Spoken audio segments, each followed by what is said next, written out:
नमस्कार दोस्तों। कर्नाटक विधानसभा चुनाव के शोर में एक छोटी सी खबर दबकर रह गई, जबकि उसका सीधे सीधे कर्नाटक से ताल्लुक है। और ये एक महज इत्तेफाक नहीं हो सकता कि उसका ताल्लुक सीधे कर्नाटक से हो और बिल्कुल उसके तार एक पुराने घटनाक्रम से जुड़ रहे हों। आप समझ रहे होंगे मैं किसकी बात कर रहा हूं। सीबीआई के जो नए डायरेक्टर बनाए गए हैं प्रवीण सूद, उन्हें लेकर एक दिलचस्प खबर सामने आ रही है। आप सबको पता है कि जो सुबोध कुमार जायसवाल वर्तमान डायरेक्टर हैं, वो रिटायर हो रहे हैं 25 मई को, और उनकी जगह प्रवीण सूद जो कर्नाटक के पुलिस महानिदेशक इस समय थे, उन्हें सीबीआई का नया डायरेक्टर बनाया गया है। और सीबीआई का नया डायरेक्टर चुनने के लिए प्रधानमंत्री, चीफ जस्टिस ऑफ इंडिया और लोकसभा में जो विपक्ष का नेता होता है, ये तीन लोगों की एक कमेटी होती है और ये पैनल इस पर तैयारी करता है। शनिवार को इसके नाम पर सहमति बनाई गई और शनिवार को ही कर्नाटक के रिजल्ट आ रहे थे। कर्नाटक के रिजल्ट के साथ साथ ही 3 सदस्यीय पैनल ये फैसला कर रहा था कि अगले 2 साल के लिए सीबीआई के डायरेक्टर कौन होंगे, और कर्नाटक के पुलिस महानिदेशक प्रवीण सूद को ही डायरेक्टर बना दिया जाता है तो एक खबर तो बनती ही है।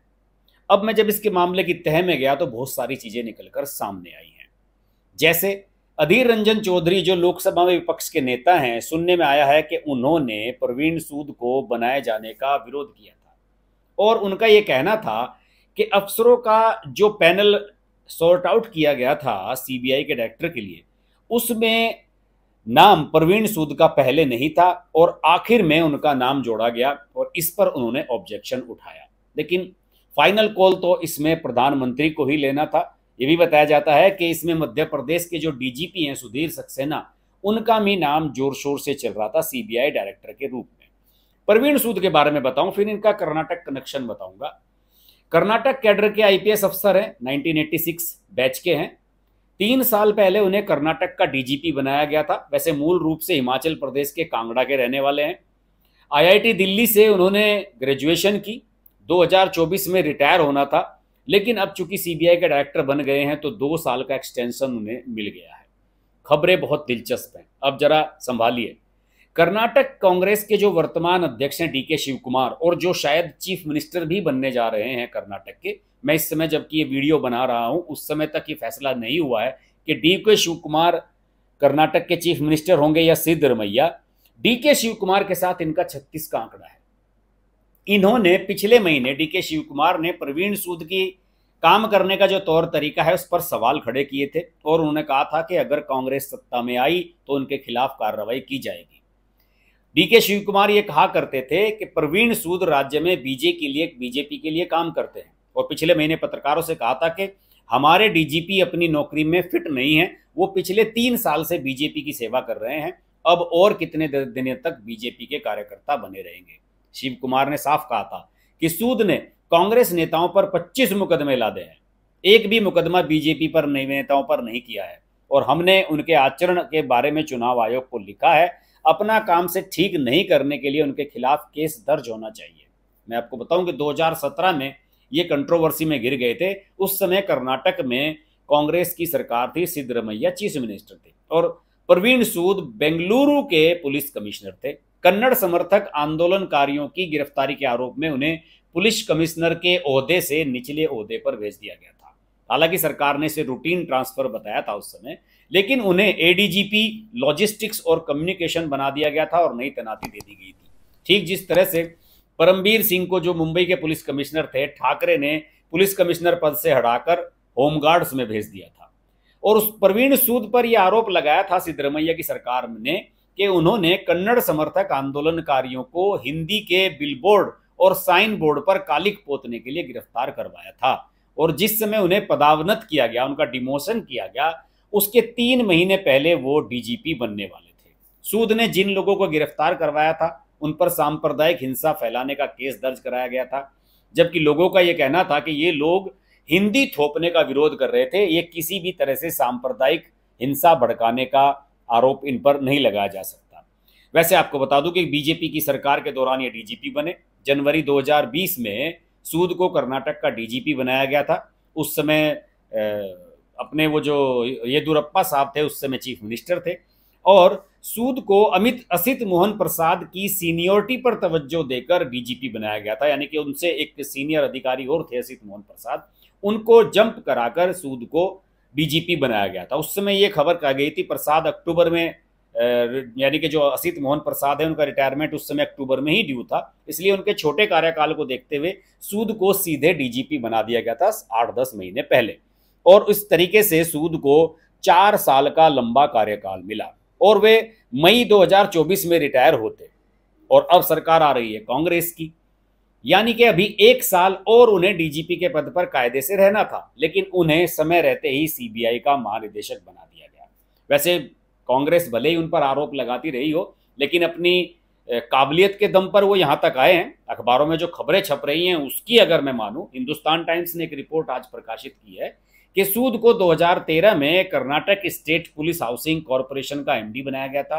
उस दौरान सिर्फ 9 महीने के कार्यकाल में उन्होंने इसका टर्नओवर 160 करोड़ से बढ़ाकर 282 करोड़ रुपए पर पहुंचा दिया था।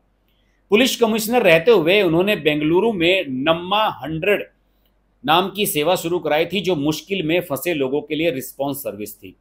अपने कार्यकाल के दौरान बेहतर प्रदर्शन के लिए सूद को 1996 में मुख्यमंत्री की ओर से गोल्ड मेडल भी मिला था और 2002 में उन्हें पुलिस मेडल मिला था अपनी बेहतरीन सर्विसेज के लिए, और 2011 में उन्हें राष्ट्रपति का पुलिस मेडल भी मिला था। वैसे सीबीआई का जो निदेशक होता है उसकी नियुक्तियों पर कोई विवाद नया नहीं है दोस्तों। 2013 के लोकपाल और लोकायुक्त कानून में कहा गया था कि सीबीआई की नियुक्ति प्रधानमंत्री, विपक्ष के नेता और सुप्रीम कोर्ट के चीफ जस्टिस का पैनल करेगा। सीबीआई डायरेक्टर की नियुक्ति में पारदर्शिता लाने के लिए यह व्यवस्था की गई थी, लेकिन अमूमन इस पद के लिए कैंडिडेट का चयन केंद्र सरकार के मंत्रालय की ओर से चयनित उम्मीदवारों के पूल से होता है। फिलहाल चयन का आधार वरिष्ठता, काम के प्रति ईमानदारी और भ्रष्टाचार के जांच का अनुभव होता है, लेकिन इस मानदंड की कई बार आलोचना भी होती रही है, क्योंकि अक्सर देखा गया है कि तुलनात्मक तौर पर जूनियर अधिकारी भी सीबीआई डायरेक्टर बनते रहते हैं। इसके साथ ही सरकारों की ओर से कई बार सीबीआई की नियुक्ति की प्रक्रिया में छेड़छाड़ के मामले भी सामने आए हैं। 2018 में तत्कालीन सीबीआई डायरेक्टर आलोक वर्मा और सीबीआई के स्पेशल डायरेक्टर राकेश अस्थाना के बीच लंबी लड़ाई मिली थी देखने को, आप सब जानते ही हैं, बहुत सारी खबरें चली थी। अस्थाना सरकार के करीबी समझे जाते थे और वर्मा की ओर से भ्रष्टाचार के आरोप लगाने के बावजूद उन्हें स्पेशल डायरेक्टर बनाया गया था। इसके बाद अस्थाना ने भी वर्मा पर भ्रष्टाचार के आरोप लगाए थे और 23 अक्टूबर 2018 को वर्मा और अस्थाना दोनों को छुट्टी पर भेज दिया गया। इसके बजाय नागेश्वर राव को अंतरिम निर्देशक बना दिया गया। राव उनकी तुलना में कम अनुभव वाले अफसर थे, लेकिन जानकारों के मुताबिक उन्हें भारतीय जनता पार्टी का आदमी माना जाता था। 14 नवंबर 2021 को मोदी सरकार ने एक अध्यादेश पेश किया जो सीबीआई डायरेक्टर को 5 साल का एक्सटेंशन देता है। हालांकि अभी उनकी नियुक्ति 2 साल के लिए ही होती है। तो बहुत सारी कंट्रोवर्सीज इससे जुड़ी हुई हैं और इसमें सबसे महत्वपूर्ण बात क्या है, डीके शिव कुमार। डीके शिव कुमार कोई दूध के धुले नहीं है। ईडी की जांच चल रही है मनी लॉन्ड्रिंग की इनके खिलाफ। और मैं आपको बता दूं कि 13 सितंबर 2019 को मैंने एक वीडियो बनाया था डीके शिव कुमार को लेकर, जब उनकी बेटी ऐश्वर्या से पूछताछ की थी ईडी ने।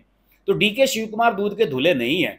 ये निश्चित रूप से जो कर्नाटक में करप्ट मुख्यमंत्रियों का एक सिलसिला चलता रहता है, ये उसी की कड़ी में जुड़ेंगे। देखते हैं अब सीएम बनते हैं या नहीं, और अगर सीएम बनते हैं तो फिर इनके खिलाफ जो केंद्रीय जांच एजेंसियां हैं वो पुराने मामले खोलती हैं या नहीं। ये बहुत दिलचस्प होने जा रहा है। कुछ कुछ स्थिति मुझे यहाँ बनती हुई ऐसी नजर आ रही है जैसी पश्चिम बंगाल में हुई थी।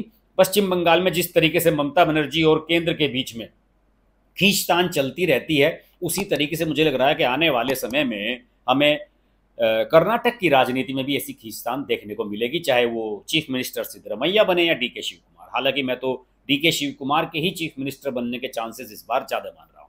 देखते हैं प्रवीण सूद सीबीआई के डायरेक्टर के रूप में क्या कामकाज करते हैं और कैसा उनका काम रहता है। लेकिन ये एक दिलचस्प मूव तो है ही कि कर्नाटक में कांग्रेस जीती और कर्नाटक के ही डीजीपी को सीबीआई का डायरेक्टर बनाया गया, और उनका यहाँ के संभावित सीएम से पहले से ही पंगा है। कुछ ना कुछ तो दिलचस्प होने जा रहा है। इस पर नजर हमारी बनी रहेगी। आप जुड़े रहिए मेरे साथ। नमस्कार। अगर आपको हमारी वीडियो पसंद आई तो वीडियो को लाइक करें, चैनल को सब्सक्राइब करें और नोटिफिकेशंस के लिए बेल आइकन को प्रेस करें।